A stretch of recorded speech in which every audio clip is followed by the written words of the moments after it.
Hello students, today I am going to explain about close packed structures, that means close packing. আজি আমি close packing সম্পর্কে আলোচনা করিম, নিরন্ধ্র সংকুলন সম্পর্কে আলোচনা করিম. So today our discussion about close packed structures.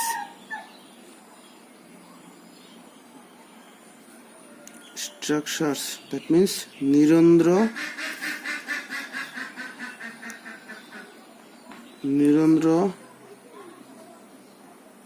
সংকুলিত গঠন.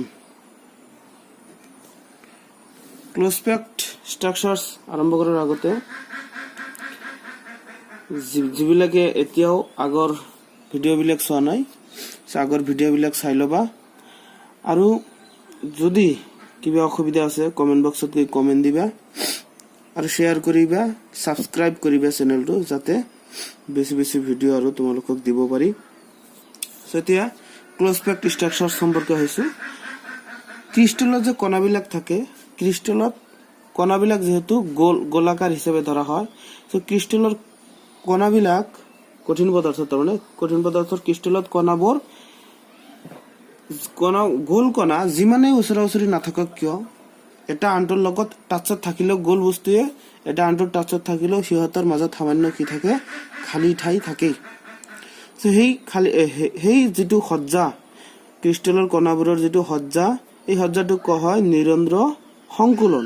তাৰমানে ক্ৰিষ্টেলত কণাবোৰে পৰস্পৰৰ যথাসম্ভৱ নিকটতম স্থান অধিকাৰ কৰে আৰু সেইবোৰৰ মাজত ন্যূনতম খালী ঠাই থাকে. এয়াই হল কণাবোৰৰ নিৰন্ধ্ৰ সংকুলন. যদি ইংৰাজীত লিখা, in solids the constituent particles R close packed, living the minimum vacant space.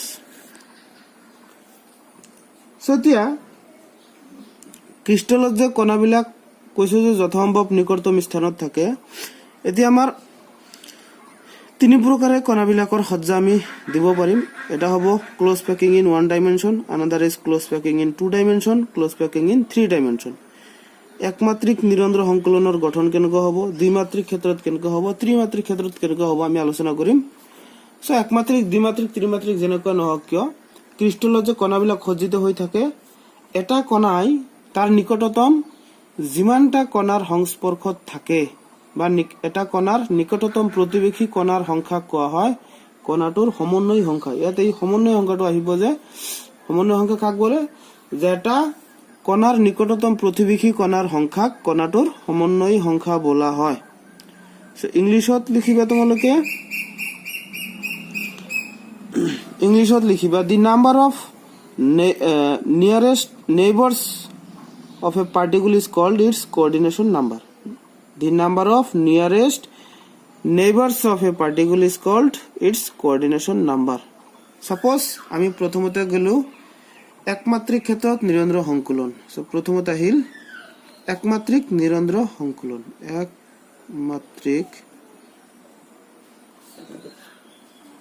একমাত্ৰিক নিৰন্ধ্ৰ সংকুলন.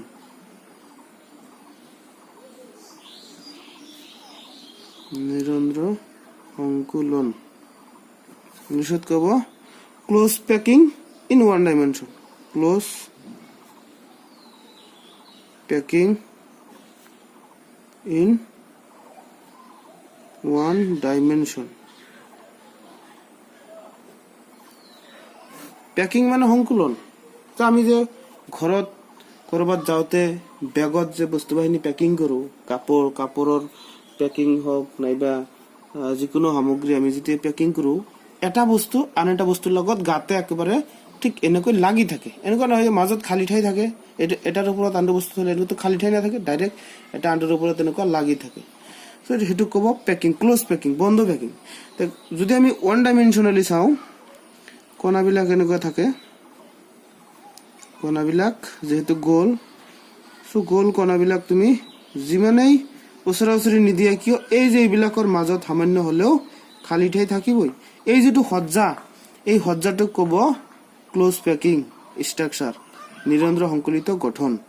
এটো কি যেটো এটা একেটা হৰৰ লেখাত আমি যদি কণাবিলাক ৰাখো হেতু কব সমান্তৰালভাৱে কণাবিলাক ৰাখি হেতু কব একমাত্ৰিক নিৰন্ধ্ৰ সংকলন in this arrangement what happen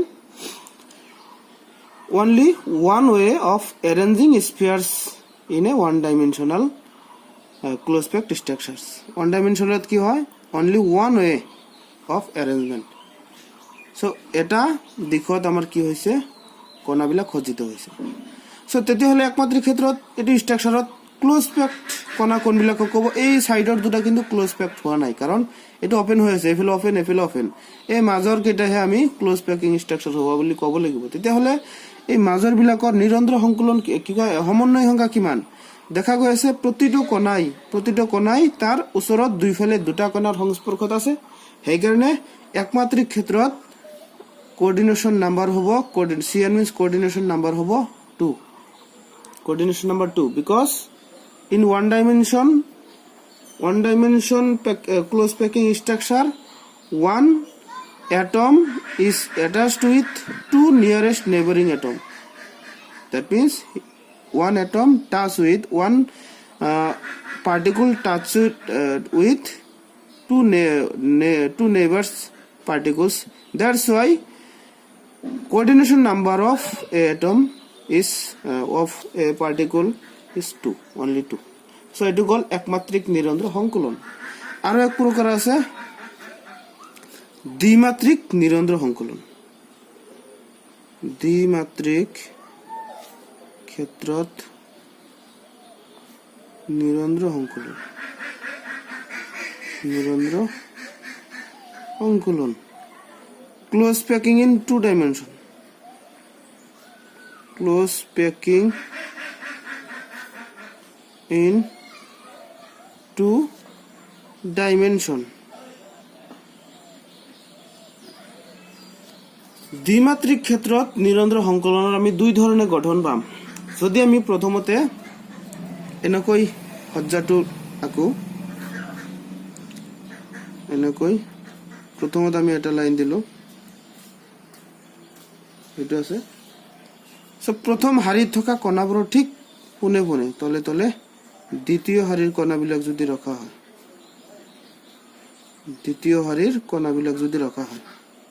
ঠিক দ্বিতীয় লাইনত থকা দ্বিতীয় হাৰিত থকা কণাবিলাকৰ ঠিক তলে তলে যদি তৃতীয় হাৰিটো স্থাপন কৰা হয় তৃতীয় হাৰিৰ ঠিক তলে তলে যদি চতুৰ্থ হাৰি এনেকৈ আমি যিমান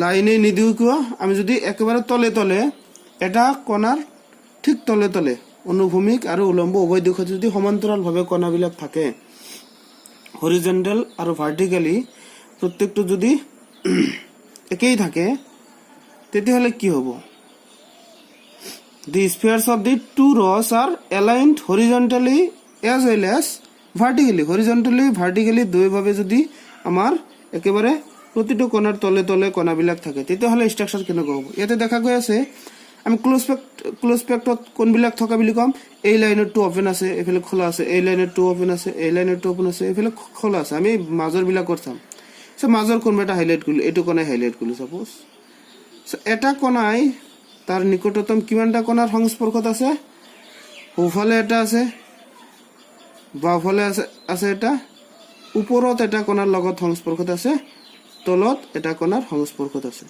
যিকিটা কোণাৰ সংস্পৰ্শত আছে সেই কোণাবিলাকৰ কেন্দ্ৰবোৰ যদি আমি সংযোগ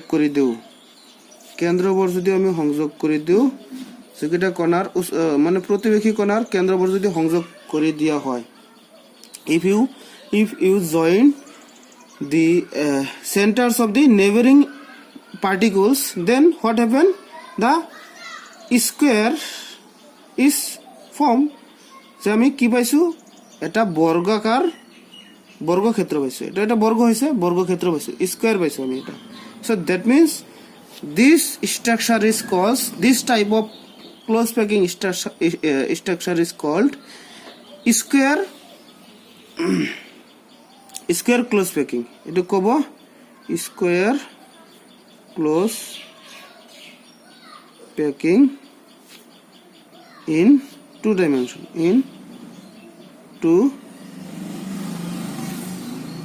টু ডাইমেনশন এটু কব দ্বিমাত্রিক ক্ষেত্ৰত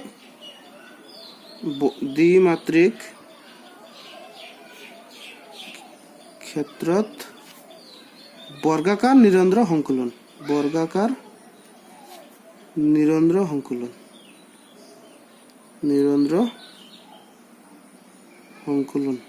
বর্গাকার নিরন্ধ্র সংকুলন ইয়াত কোঅর্ডিনেশন নাম্বার কিমান হ'ব সমন্বয় সংখ্যা কিমান হ'ব দেখা গৈছে এটা কণাত তাৰ নিকটতম চাৰিটা কণাৰ সংস্পৰ্শত আছে that's why coordination number of this structure is 4 প্ৰতিটো নিৰন্ধ্ৰ সংকুলনত থকা প্ৰত্যেকটো কণাই চাৰিটা সবাই ইয়াতে প্ৰত্যেকটো কণাই চাৰিটা কণাৰ সংস্পৰ্শত আছে বাবে হিয়তৰ সমন্বয় সংখ্যা হ'ব 4 কোঅৰ্ডিনেশন সিএন মিন্স কোঅৰ্ডিনেশন নাম্বাৰ সমন্বয় সংখ্যা সেটু কল দ্বিমাত্ৰিক ক্ষেত্ৰত এটা স্ট্ৰাকচাৰ দ্বিমাত্ৰিক ক্ষেত্ৰত আমি আৰু এক ধৰণৰ স্ট্ৰাকচাৰ পাম সাপোজ কণাবিলাকৰ সজ্জা যদি এনেকুৱা থাকে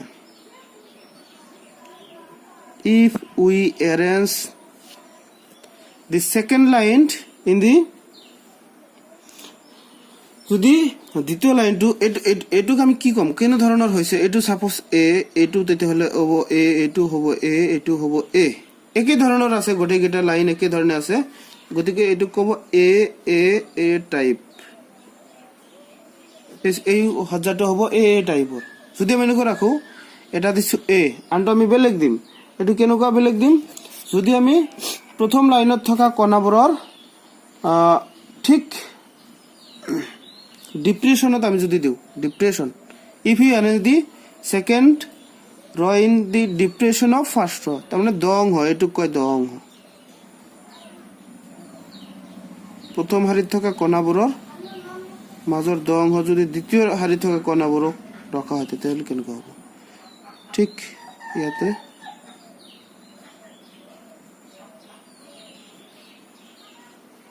দ্বিতীয় হাৰি থকা কণাবোৰৰ দং যদি তৃতীয় হারিটো স্থাপন করা হয় তেতিয়াহলে দেখা যায় এটু সাপোজ এ দিলু এটু বি দিলু এটু আকৌ এ তৃতীয় হাৰিৰ কণাবোৰ প্ৰথম হাৰিৰ কণাবোৰৰ ঠিক পোনে পোনে থাকিব প্ৰথম হাৰিৰ কণাবোৰৰ ঠিক পোনে পোনে থাকিব আকৌ চতুৰ্থ হাৰিটো যদি স্থাপন কৰা হয় চতুৰ্থ হাৰিত থকা কণাবোৰ আকৌ দ্বিতীয় হাৰিৰ কণাবোৰৰ পোনে পোনে থাকিব দ্বিতীয় হাৰিৰ কণাবোৰৰ পোনে পোনে থাকিব সো এটু টাইপ হ'ব এ বি টাইপ এটু এ বি প্ৰকাৰৰ হ'ব গতি আমি মাজৰ পৰা কোনবা এটা কোণা লৈছো সাপোজ এটু কোণা লৈছো এই কোণাডাল কিমানটা কোণাৰ সংস্পৰ্শত আছে ওপৰত দুটা কোণাৰ সংস্পৰ্শত আছে তলত দুটা কোণাৰ সংস্পৰ্শত আছে প্ৰত্যেকটো মাজৰ প্ৰত্যেকটো কোণাই ৰাইট সাইডত এটা কোণাৰ সংস্পৰ্শত আছে লেফট সাইডত এটা কোণাৰ সংস্পৰ্শত আছে সো এটোৰ কোঅর্ডিনেশন নাম্বার কিমান হ'ব CN coordination number hobo 6 because one constituent particle is attached with how many particles with 6 particles the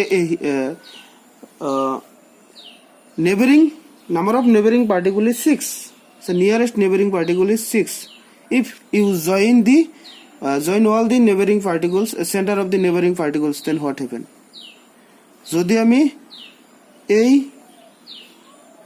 প্রতিবেশী কণার প্রতিবেশী 6টা কণা এটা কণার প্রতিবেশী 6টা কণা এই কারণে সমন্বয় সংখ্যা 6 যদি আমি প্রত্যেক 6টা কণার কেন্দ্ৰবোৰ যদি সংযোগ কৰি দিও তেতিয়াহলে এটা ষড়ভুজ পোৱা যায় হেক্সাগন পোৱা গৈছে hexagon that's why this type of two dimensional structure is called hexagonal close packing in 2 dimension দ্বিমাত্ৰিক ক্ষেত্ৰত এটো কব দ্বিমাত্ৰিক ক্ষেত্ৰত ষড়ভুজীয়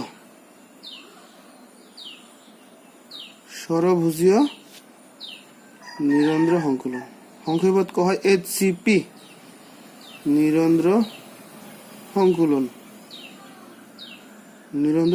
তো ষড়ভুজীয় নিৰন্ধ্ৰ সংকুলনত কণাবোৰৰ সমন্বয় সংখ্যা কিমান 6 বৰ্গাকাৰ ক্ষেত্ৰত কণাবোৰৰ সমন্বয় সংখ্যা কিমান 4 সো এই দুটো হল close packing in 2 dimension so 2 ডাইমেনশনত আমি দুই ধৰণৰ যদি সজ্জাটো আকো এ টাইপ মানে প্ৰতিটো লাইন যদি একে ধৰণৰ সজ্জিত কৰা হয় তেতিয়াহলে আমি স্কোয়াৰ ক্লোজ পেকিং পাম আৰু যদি এটা লাইনৰ মাজৰ দ অংশ যদি নেক্সট লাইনটো স্থাপন কৰা হয় তাৰ দ অংশ যদি নেক্সট লাইন এনেকৈ যদি কৰে এটুক হয় এ বি টাইপ এনেকুৱা ধৰণৰ হলে এটুক ক'ব hexagonal close packing in 2 dimension এতিয়া 3 ডাইমেনশনৰ ক্ষেত্ৰত কেনেকৈ হ'ব 3 ডাইমেনশনত হ'ব সি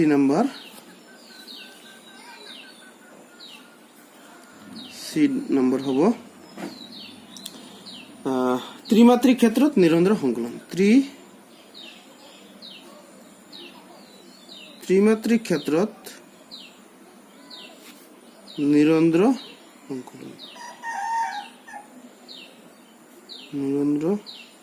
সংকলন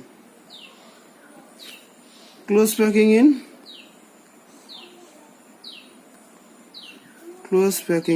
3 ডাইমেনশন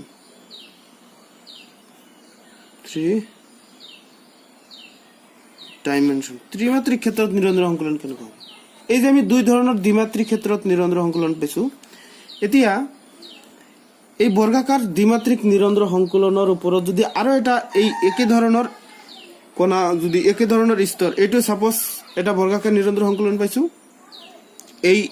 এইটো এটা স্তৰ আমি ধৰিলো এইটো এটা স্তৰ ধৰিলো এটা লেয়াৰ এই লেয়াৰৰ ওপৰত আৰু এটা লেয়াৰ দিলো তাৰমানে এইটোৰ ওপৰত আৰু লেয়াৰ দিলো এইটো 2 ডাইমেনশনাল আছে এইফালে আছে আমি যদি ওপৰত দিও ওপৰত এনেকৈ যদি আহে আমি এইফালে আৰু এটা পাম এইফালে এটা আছে আমি ওপৰত আৰু কোণাবিলাক যদি এনেকৈ এইটোৰ ওপৰে যদি দি থাকো ওপৰে দি থাকিলে ঠিক ওপৰ পিনে এটা লাইন পাম সেটো 3 ডাইমেনশনাল হ'ব এইটো হ'ব এটা এক্সিস এইটো এটা এক্সিস আৰু ওপৰ পিনে এটা এক্সিস হ'ব এক্স ওয়াই জেড তিনটা এক্সিস হ'ব সেটো ক'ব 3 ডাইমেনশনাল ক্লোজ পেকিং হেতু এইটো ক্ষেত্ৰ যদি দিয়ে মই পিকচাৰত ভালকৈ দেখাব নোৱাৰিলো তোমালোকে ইয়াতে পিকচাৰত দিলে বুজি নাপাবা যদি আমি প্ৰ্যাকটিক্যালি ডেমো দি বুজাও মাৰ্বল নাইবা গোল যিকোনো বস্তু আমি যদি সজ্জিত কৰো তেতিয়া দেখা যাব বস্তুটো যেটো পিছৰ বিলাক ইয়াতে ষ্ট্ৰাকচাৰ দেখা না যাব সো গতিকে এটো বুজি লব লাগিব যে এটা কোণাৰ সংস্পৰ্শত 8টা কোণা থাকিব এনেকৈ যদি এনেকৈ দিয়া হয় ইয়াতে 4টা আছে উপৰ পিনে আৰু আহিলে আৰু 4টা টাচত থাকিব সো 8টা কোণাৰ সংস্পৰ্শত থাকিব 8টা কোণাৰ সংস্পৰ্শত থাকিলে আমি সেই কোণাৰ কেন্দ্ৰবোৰ যদি সংযোগ কৰি দিও আমি এটা কি পাম আমি এটা কিউব পাম সেটো সিম্পল কিউব বুলি কোৱা হ'ব এটা সিম্পল কিউব পাম সো এতিয়া এই যে আৰু এক ধৰণৰ দ্বিমাত্ৰিক ক্ষেত্ৰত নিৰন্তৰ সংকলন পাইছো এইটো পিকচাৰটো মই দিম এইটোৰ ওপৰত আৰু এইটো আৰু যদি স্থাপন কৰা হয় দ্বিমাত্ৰিক নিৰন্তৰ সংকলনৰ হেক্সাগোনাল ক্লোজ পেকিং এৰ ওপৰত আৰু এটা হেক্সাগোনাল ক্লোজ পেকিং এৰ স্তৰ যদি স্থাপন কৰা হয় তেনেদৰে তেতিয়াহলে কেনেকুৱা ষ্ট্ৰাকচাৰ আমি পাম তেতিয়াহলে আমি এনেকুৱা পাম সাপোজ আমি অ্যাৰেঞ্জ কৰিছো এটো অ্যাৰেঞ্জ কৰিছো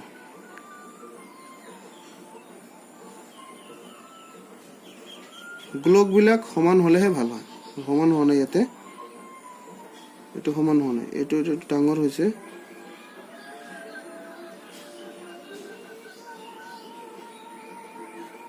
তোমালোকে ভালকৈ আঁকিবা সমানকৈ আঁকিবা ঠিক এটোৰ দ অংশত এটো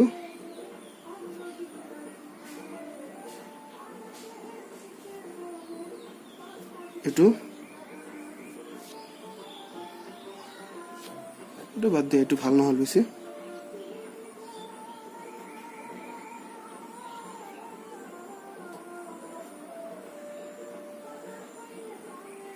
সাপোজ এটো আছে এইটোৰ দ অংশত এটো দিলো এইটোৰ দ অংশত এটো দিলো এইটোৰ দ অংশত এটো দিলো এইটোৰ দ অংশত এটো দিলো এনেকৈ গল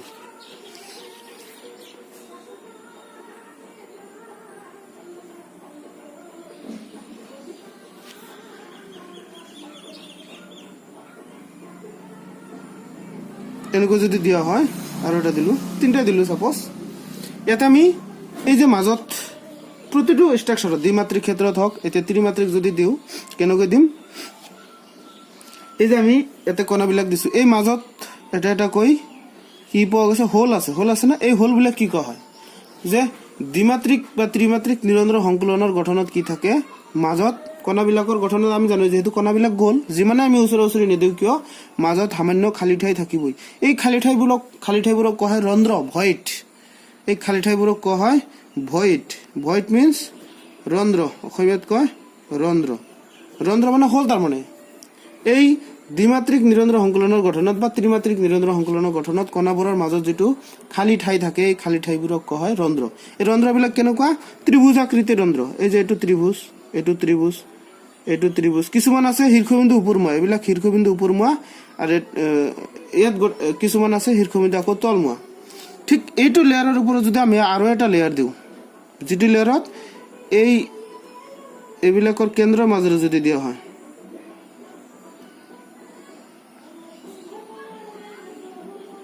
এনেকুৱা যদি দিয়া হয় আৰু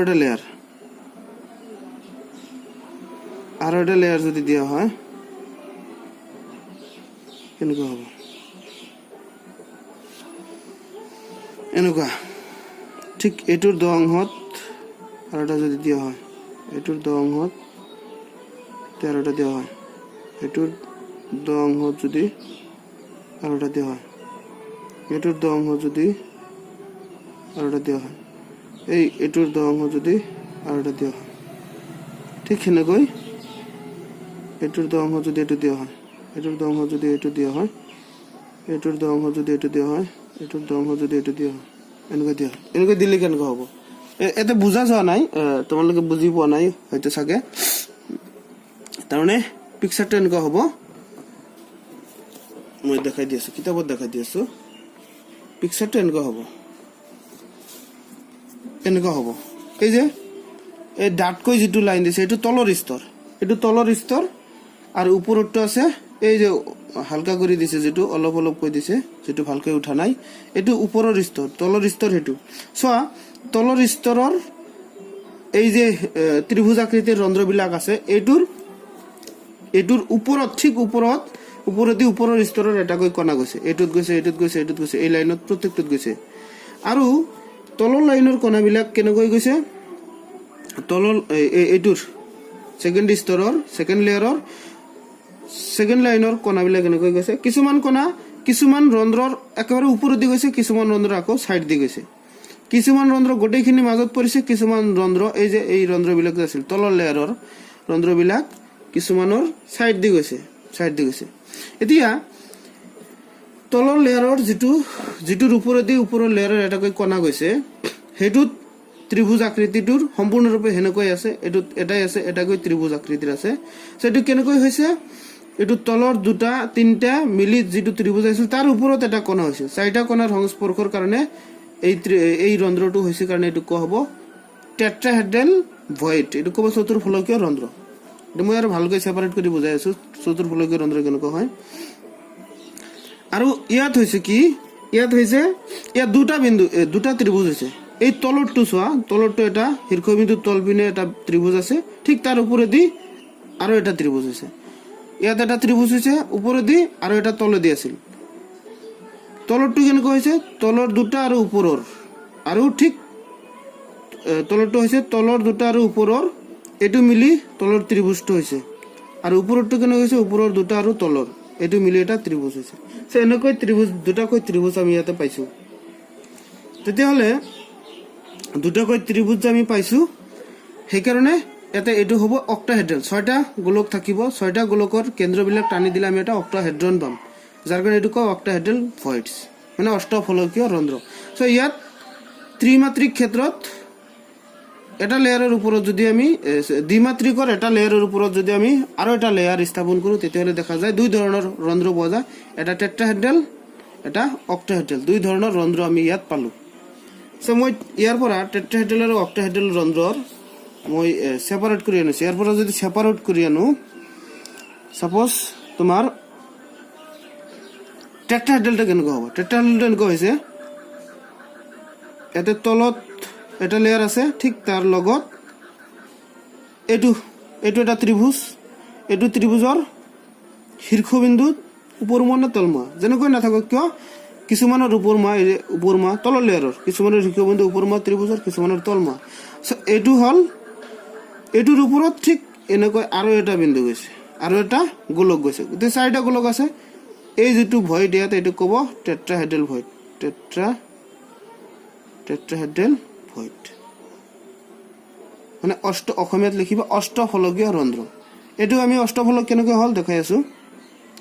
এনেকৈ আছে, এইটো এনেকৈ আছে, এনেকৈ আছে, আৰু এটা আছে এই ওপৰতো আমি ওপৰত দেখালো, ওপৰত এনেকৈ আছে। এই ৰন্ধ্ৰটো ক'ব টেট্ৰাহেড্ৰেল ৰন্ধ্ৰ। এতিয়া এই গোটেইকেইটাৰ কেন্দ্ৰ যদি আমি টানি দিওঁ, গোটেইকেইটাৰ কেন্দ্ৰ যদি টানি দিওঁ কেনেকুৱা হ'ব? আমি সাইডত দেখাই আছো, এইটোৰ ওপৰটোৰ কেন্দ্ৰ, এইটোৰ কেন্দ্ৰ, আৰু এই দুটা ইয়াত কেন্দ্ৰ। প্ৰথমতে আমি এই গোটেইকেইটাৰ কেন্দ্ৰবিলাক যদি সংযোগ কৰি দিওঁ কেনেকুৱা হ'ব? গোটেইকেইটাৰ কেন্দ্ৰবিলাক যদি আমি সংযোগ কৰি দিওঁ আমি কি পাম? গোটেইকেইটাৰ কেন্দ্ৰবিলাক সংযোগ কৰিলে এটা আমি টেট্ৰাহেড্ৰন পালো। এইটো কয় টেট্ৰাহেড্ৰন, মানে কি চতুৰ্ফলক। এটা আমি চতুৰ্ফলক পালো। সেইকাৰণে এই ৰন্ধ্ৰটোৰ নাম হ'ল চতুৰ্ফলকীয় ৰন্ধ্ৰ। এই যে ইয়াত যে ৰন্ধ্ৰটো পালো আমি, এই ৰন্ধ্ৰটো যেটো তলৰ তিনিটা মিলি, এই তলৰ তিনিটা আৰু ওপৰেদি এটা গৈছে, এইটো ক'ব চতুৰ্ফলকীয় ৰন্ধ্ৰ। তেতিয়াহ'লে অষ্টফলকীয় ৰন্ধ্ৰ কোনটো? অষ্টফলকীয় ৰন্ধ্ৰ মই দেখাই আছো। অষ্টফলকীয় ৰন্ধ্ৰ এনেকুৱা এটা আছে, এনেকুৱা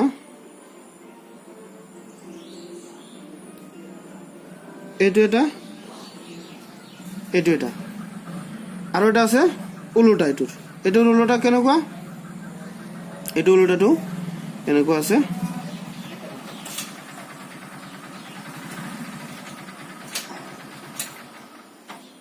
এটা দুটা ত্ৰিভুজ আছে, এটা ত্ৰিভুজ আছে শীৰ্ষবিন্দু তলমুৱা, এটা ত্ৰিভুজ আছে শীৰ্ষবিন্দু ওপৰমুৱা। তেতিয়া আমি যদি সেপাৰেট কৰি দেখাওঁ, এই যেটো হ'ল এইটো ক'ব অক্টাহেড্ৰেল ভয়েড।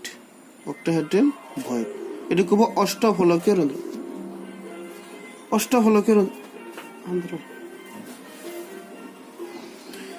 তেতিয়াহ'লে আমি এই দুটা সেপাৰেট কৰি যদি দেখাওঁ, এইটো এনেকুৱা হ'ব। এইটো এটা আছে, এটা এইটো আছে, আৰু এটা ওপৰত আছে। ওপৰটো এনেকুৱা, ওপৰটোৰ শীৰ্ষবিন্দু ওপৰমুৱা, তলটোৰ শীৰ্ষবিন্দু তলমুৱা। আমি যদি গোটেইকেইটাৰ চেণ্টাৰ টানি দিওঁ, এইটোৰ চেণ্টাৰ, এইটোৰ চেণ্টাৰ, আৰু তলত এইটোৰ চেণ্টাৰ, এইটো আমি এটা ত্ৰিভুজ আকৃতি পাম, যিটোৰ ত্ৰিভুজৰ শীৰ্ষবিন্দু তলমুৱা। আৰু ইয়াত আমি টানি দিলে ত্ৰিভুজৰ শীৰ্ষবিন্দুটো পাম ওপৰমুৱা। এতিয়া যদি আমি এইটো টানি দিওঁ, গোটেইকেইটা এনেকৈ যদি টানি দিওঁ, আমি কি পাম? এইটো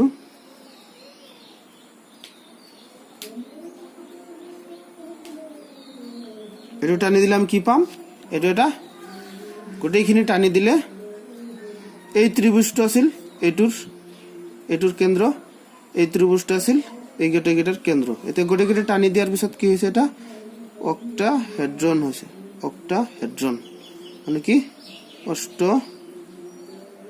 অষ্টফলক হৈছে, যাৰ কাৰণে এই ভয়েডটোৰ নাম হ'ল অষ্টফলকীয় ভয়েড। তাৰমানে ত্ৰিমাত্ৰিক ক্ষেত্ৰত আমি দুই ধৰণৰ ৰন্ধ্ৰ পালো, এটা চতুৰ্ফলক, একেই গঠনত এটা চতুৰ্ফলকীয় আৰু এটা অষ্টফলকীয় ৰন্ধ্ৰ আমি পালো। সেইখিনি আছিল ৰন্ধ্ৰ। ইয়াতে ৰন্ধ্ৰ কাক বোলে যদি কয়, যে ক্ৰিষ্টেলত কণাবোৰৰ মাজত যি ন্যূনতম খালী ঠাই থাকে, এই খালী ঠাই কোৱা হয় কি?